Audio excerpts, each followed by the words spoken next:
Welcome to this module on cyclones that forms a part of MEV 002 Environmental and Occupational Hazards. I introduce myself as Dr. Sushmita Bhaskar, working in the discipline of Environmental Studies at the School of Interdisciplinary and Transdisciplinary Studies, Indira Gandhi National Open University, New Delhi. Now, we have seen and we have also faced so many of the natural hazards. We have discussed each of them one by one. So, cyclone is also a very important hazard, and let us now see the learning objectives of this module. After this module, you will be able to describe the tropical cyclones, for example, the hurricanes, typhoons and cyclones, and the process of their formation. You will also learn and understand the impacts that are caused by these hazards, and also we would finally see how these hazards can be managed in an effective and proper way. First of all, what is a cyclone? What refers to a cyclone? So, it is a large scale air mass that rotates around a strong center of low atmospheric pressure. It is also characterized by inward spiraling winds that rotate around a zone of low pressure. The term that is given is cyclogenesis, and that is the development of cyclonic circulation in the atmosphere. Tropical cyclones. In most often we find that the cyclones are formed in the tropical conditions. Tropical cyclones form due to the latent heat driven by significant thunderstorm activity developing a warm core. Tropical cyclones, as I said, these are capable of producing very strong winds, particularly near its center, and torrential rainfall also is seen, and it is also associated with storm surges. Globally, the tropical cyclones rank with floods as the most lethal geophysical hazards. Now, the tropical cyclone can also be very destructive. You might have often heard about these cyclones, especially in our country, that is in India, maybe in Orissa, and also in the recently we had one in West Bengal and also Bangladesh, that is a cyclone Amphan. So, why are these cyclones producing devastating effects? So, they can be very destructive, they can cause severe and widespread damage to all the coastal communities. So, India itself, if you see, we have a very long coastal belt, almost 7,800 kilometer long coastal belt, and many communities are settled along these coastlines, and they have their livelihoods there. So, there is widespread damage to these coastal communities, to their infrastructure and also to the ecosystems. Tropical cyclone, technically, this originates over the tropical oceans, and it is driven principally by heat transfer from the ocean. Intense synoptic scale cyclones in the tropics are also referred to as tropical cyclones. Hurricanes. The tropical cyclones are also called hurricanes over the Atlantic, the Caribbean, the Gulf of Mexico and Eastern Pacific Ocean. So, they have different terminologies, like in some places they are known as hurricanes, in some places they are also known as typhoons, and in the tropical regions they are also referred to as cyclones. So, they are the different terms that are given. So, these tropical cyclones over the Atlantic, the Caribbean, the Gulf of Mexico and Eastern Pacific Oceans are usually called as hurricanes, and these hurricanes, they have warm cores, while mid latitude cyclones have cold cores. The hurricane can persist 2 to 3 times longer than the typical mid latitude cyclones. Typhoon. Over the Western Pacific, the cyclones are also referred to as typhoons. Over the Indian Ocean and near Australia, they are known as cyclones. Now, the tropical cyclones are initiated by a large variety of disturbances, including the easterly waves and also the monsoon troughs. Let us now give the classification of cyclones. So, the cyclones can be classified based on the place of their origin and also the temperature of their center or the core, that is the inner central region. The temperature of that is also very important in order to classify the cyclones. The first one is a tropical cyclone. They derive their energy from the latent heat acquired from evaporation of water at the ocean surface that will be subsequently released upon condensation at greater heights. And the Earth's rotation is also very important in driving these cyclonic winds and the speed of these cyclones. So the Earth's rotation will drive the cyclonic wind at low levels in the atmosphere towards resulting in the low pressure areas. Factors for the tropical cyclone formation. So there are certain factors which are very important which are required for a typical tropical cyclone to be formed. The first one is the sufficiently warm sea surface temperatures. So the sea surface temperatures have to be sufficiently warm in order to initiate the process of cyclone formation. The second is atmospheric instability. This is also a very important factor and parameter for cyclone formation. The third is high humidity is required in the lower to middle levels of the troposphere.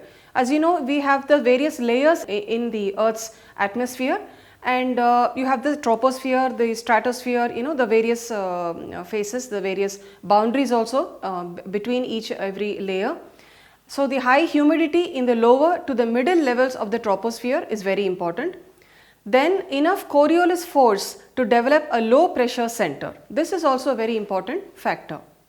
Low vertical wind shear is required and a pre-existing low level focus or disturbance. So these are the 6 to 7 important factors for the tropical cyclone formation.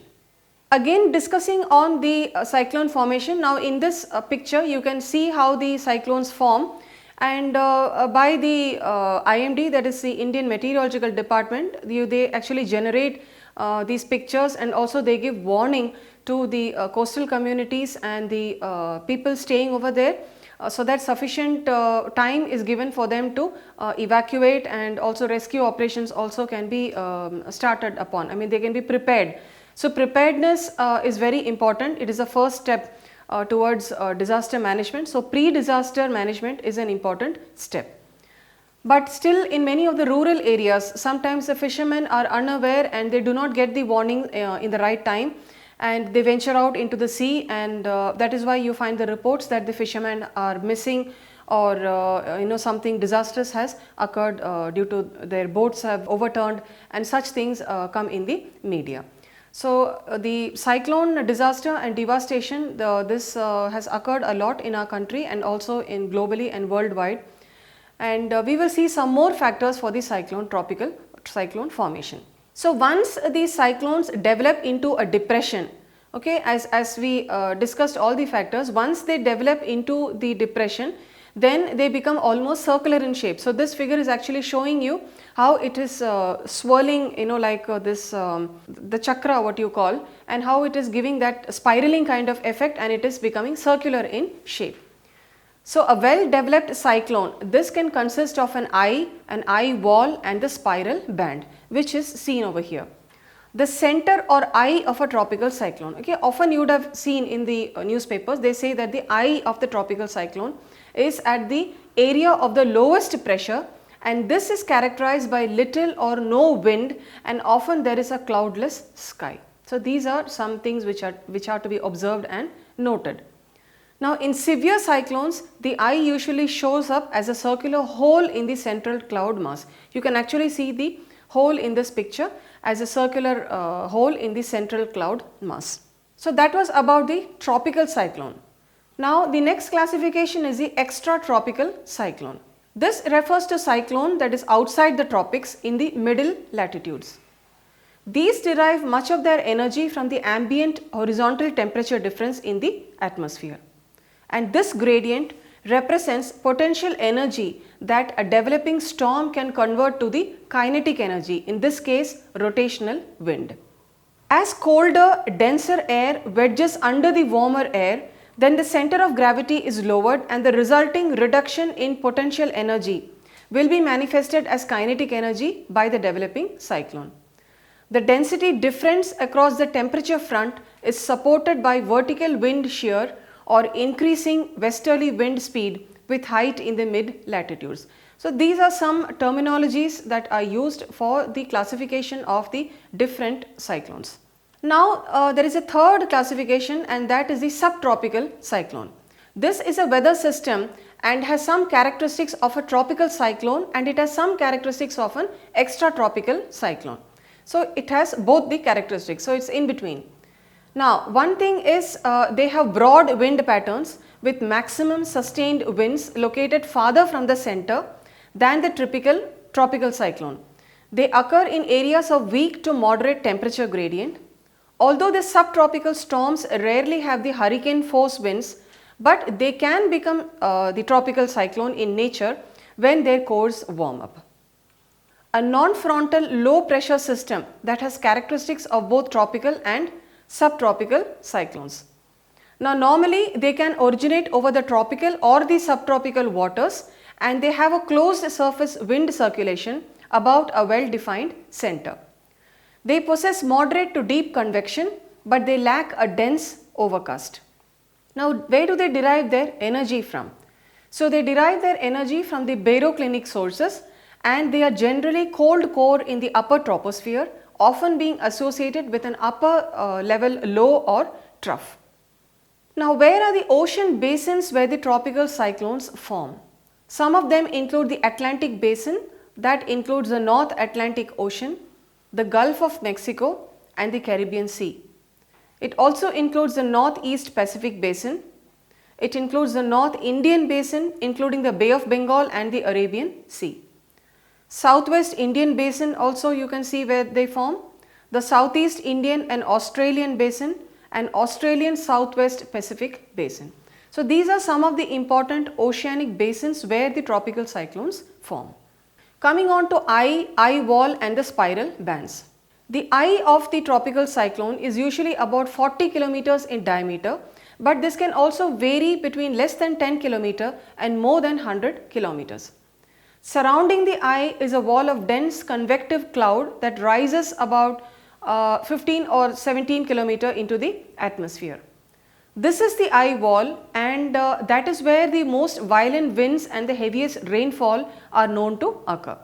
Then there are also these spiral bands, and they extend almost up to 1000 kilometers from the cyclone center, and they contain heavy rain and the strong winds. So, eye wall and the spiral bands, these are the important characteristics, and we have also discussed about their how much is their diameter, and whether there are violent winds and the characteristics associated with them. Now, this table shows you the classification of the low pressure systems in the Bay of Bengal and in the Arabian Sea, because we are more concerned about the cyclones that occur and may occur in future in our country. So, on one side you have the type of disturbances, on the other side you have the associated wind speed in the circulation. You have the low pressure area where it could be less than 31 kilometers per hour. Depression, it could be between 31 to 49 kilometers per hour. Deep depression could be between 50 to 61 kilometer per hour. Cyclonic storms, this can range from 62 to 88 kilometers per hour. Severe cyclonic storms, they can range from 89 to 118 kilometers per hour. Then we also have very severe cyclonic storms, which are 119 to 221 kilometers per hour. You can see the speed of the how much the wind speed is there in circulation. And super cyclonic storm, this refers to when the wind speed is 222 kilometers per hour and above. So, that is why we have had incidences in the past. You had the Odisha cyclone in the 1990s, and recently you had the Amphan also. They were all super cyclonic storms because their wind speed was more than 222 kilometers per hour. And from that also you will know the amount of destruction and the devastation and the damage that will occur and is going to occur. Saphir and Simpson scale for hurricanes. This is also a very important way of the classifying the category of the wind speeds and the effects of the storm surge. Here you have the categories between 1, 2, 3, 4, 5 and so on, and if we have the wind speeds that range from 74 to 95 miles per hour, then we can see that maybe no real damage to any building structures can occur, but there can be a little bit of coastal road flooding and some minor damage. The category 2, that is a little higher up, which goes up to 110 miles per hour. Then you will see that some of the roofing material, doors or some windows can be damaged. Then there can also be certain damage in the coastal low lying areas. Then there can be floods before the arrival of the center, and things like that. Even if some of the vegetation also can be damaged. So it's not a very high category, but still the category and the wind speed actually determines the effect which is going to be produced by that particular cyclone or the hurricane. Level 3. This is above 130 miles per hour. Here you will have visibly you can see some structural damage to the infrastructure, that is regarding domestic, that is residences or the office buildings, and then there can be flooding again in the coastal areas, and some things like this can be noted. But of course the devastation will be more, and you will find that the more of the structures would even be floating in the waters, also debris. Category 5, which is more than 155 miles per hour, here there is extensive damage, and the complete structure and even the small residence can be completely destroyed, and they can be submerged or they can even float in the waters depending on the building material. And in this the damage will be more, and it can cost a lot, and even the inland areas also can be flooded to a very high extent. Category 5, which is greater than 155 miles per hour. In this case, the complete roof failure on many of the buildings, industrial buildings, the complete buildings and everything could be destroyed. Then the major damage can occur to the lower floors of the structures. In some cases in buildings you have seen that there are the ground floor and you also have the basement. You can have the first basement and also the second basement. In that case then these all can be affected, and massive evacuation of those residential communities and colonies will be required, and the shoreline also will have to be evacuated completely, so that we can actually save lives of many. Now that we have understood all these classification and the types of the cyclones, what are the impacts of the tropical cyclones? They can cause wide variety of devastation, destruction, which we already discussed, mainly loss of life and to property and to infrastructure. If you have seen in any disaster, when disaster strikes or when the hazards come, people are unprepared. Even if it is a cyclone, though we have a little bit of the early warning signals that maybe today there is going to be a rain, but until we are actually faced with that impact, then people start running helter-skelter. So do we have all the pre-disaster, during the disaster and the post-disaster things in place? Do we have them in place? That needs to be seen, and that needs to be introspected. Now the next part is flooding, water pollution and disease infestation. So in a country like where the population is so much, okay, you find so many people who are settled, and the flooded waters, they can remain for days, they can even remain for weeks. In this case you can see that disease infestation, you have mosquitoes, you have the breeding of various kind of the vectors that can give rise to the vector-borne diseases. You can have dengue, you can have chikungunya, West Nile virus, so many types of the biological viruses, and which are all transmitted through the vectors. So this also often we have seen that after a monsoon, after the cyclones, the emergency operations are in line, and you find that people are affected with various types of these vector-borne diseases. Then water pollution. Obviously the groundwater, the surface water, everything will be polluted. There will be debris floating, suspended material, even sometimes liquids oozing out from here and there. The agricultural field, maybe there could be a runoff with all the chemicals, the pesticides, the fertilizers. So everything is impacted. So the water is totally impure, unfit for drinking as well as for other purposes. So hazardous phenomena, we normally think that maybe these cyclones and hurricanes are restricted to only the coastal areas or the coastal areas, but it's not necessarily. The inland part is also affected. We have seen that what is the speed required, the wind speeds that are required, where even the inland parts are also affected and also submerged under these waters. So they can be located both on islands and coast and also the inland areas. Now the damages in the inland also, sometimes another effect or the secondary effect of the cyclones could be the landslides and flood, even sometimes hundreds and thousand kilometers away from the ocean. So this is also the impact of the tropical cyclone. Now coming on to management. Now that we have learnt and seen everything, how do we manage these hazards? So predicting the trajectory and evolution of cyclone is important. So that is why we have these early warning systems in place by the use of technology, and improved observations and numerical models are used. So there they are able to forecast efficiently. Predicting the intensity of cyclones, the wind strength, amount of precipitation, wave and tidal amplitude, improved weather forecasting and warning procedures. All these need to be in place for proper management of these hazards. Now, it would not be proper if we don't make a mention of the India Meteorological Department, and this headquarters is at New Delhi. Earlier the headquarters were at different places, but now it is stationed at New Delhi. India was the first developing country in the world to have its own geostationary satellite, that is INSAT, for the continuous weather monitoring and particularly for the cyclone warning. And this IMD is responsible for giving the weather forecast for the warnings such as the storm surge warning, cyclone warning, wind warning. It also gives you the probability of the cyclogenesis. It can track the cyclonic disturbances, and also it gives you the seasonal forecast and quantitative precipitation forecast and so on. So these are the work that the IMD is working on. This was established in 1875, and the National Meteorological Service of the country and the principal government agency, this is one which in all matters relating to meteorology and the allied subjects. So that is the one in the country.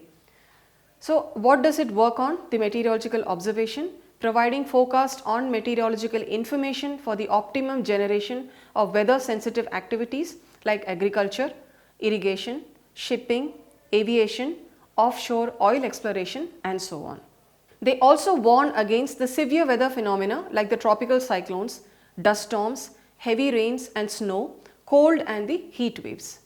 They also provide meteorological statistics required for agriculture, water source management, for industries, oil exploration and other nation building activities. So for all these activities to go on, like for if the people have to go for the drilling and the oil exploration and certain other building activities, then in that case we should know the condition of the weather on that particular day. So they need to conduct and promote research in meteorology and allied disciplines. So that is what they focus on. So now, having understood everything about the cyclones and the hurricanes and typhoons, let us now discuss some disastrous cyclones that have occurred in the past. Katrina in 2005, this was a costly hurricane, and this incurred almost an estimated 108 billion US dollars in damage both in Louisiana as well as in Mississippi. It also caused a large number of deaths and to life and to property. The same way Sandy in 2012. This was another costly hurricane, and this also caused 71 billion US dollars in damage, and this was on the eastern part of the United States. Andrew 1992, this was a category 5 hurricane, and that hit southeast Florida and southeast Louisiana. This also caused 26 billion or more damage, so much more billion US dollars in damage, and these are supposed to be some of the most disastrous hurricanes. Some more include the cyclone Tracy, which occurred in 1974. Though it was small, but it was an intense cyclone, and this struck the Australian city of Darwin, which destroyed most of the city's buildings, and it caused also many deaths. Then the tropical cyclone in 1970 that hit Bangladesh. This also resulted as a result of a storm surge, and it killed almost 3 lakh people. The typhoon Haiyan in 2013, this was a category 5 typhoon that hit central Philippines. Finally, touching upon the cyclone Idai, this was one of the strongest tropical cyclone to record. This affected Africa and the southern hemisphere. So in this figure and the diagram, you can see where actually this storm actually hit the places. So this occurred somewhere in March 2019, and the storm actually brought heavy rains to Malawi before heading out to the sea of the coast of Mozambique, and then this intensified into the cyclone Idai.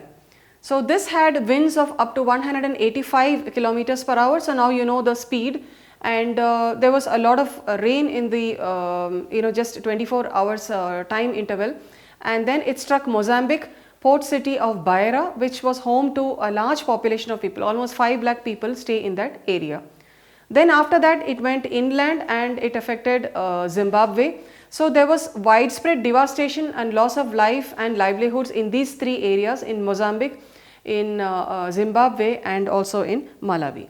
So in the effects that were actually noted, flooding occurred in all these places. Over 1 million people were displaced by the storm, and it was not just a heavy rainfall that led to flooding, but the storm surge hit the coastal city of Beira, that was a lot.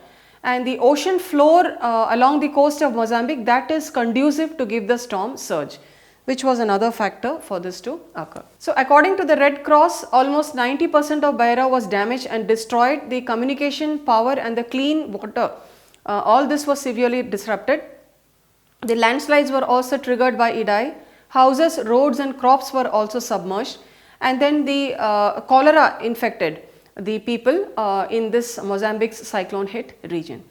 Now the UN World Food Programme also reported that it wiped out a whole year of the crops and the production across these three places, that is Mozambique, Malawi and Zimbabwe, where almost 1 million acres of the crops were destroyed.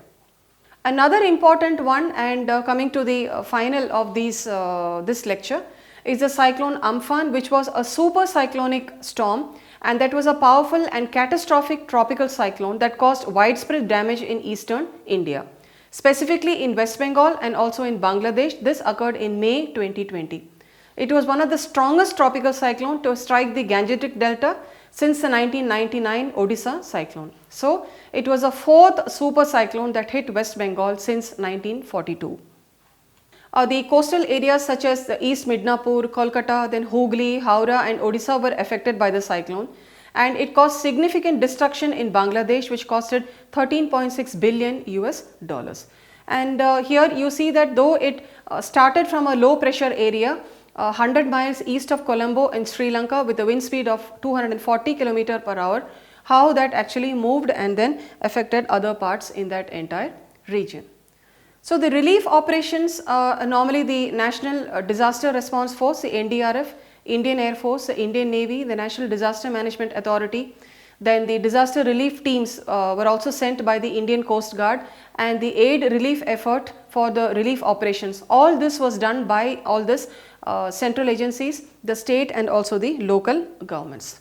So coming to the summary of this lecture, we have understood and learnt the definitions of a tropical cyclone, the classification of cyclones, a hurricane and a typhoon, the impacts and the effects that are caused by these natural disasters. We have also discussed some important case studies, and then finally we have seen how these can be properly managed, and where the local, the state and the central governments are all important. They all come together in order to manage the rescue and the relief operations, where recovery and rehabilitation of the people and that place is possible. Thank you.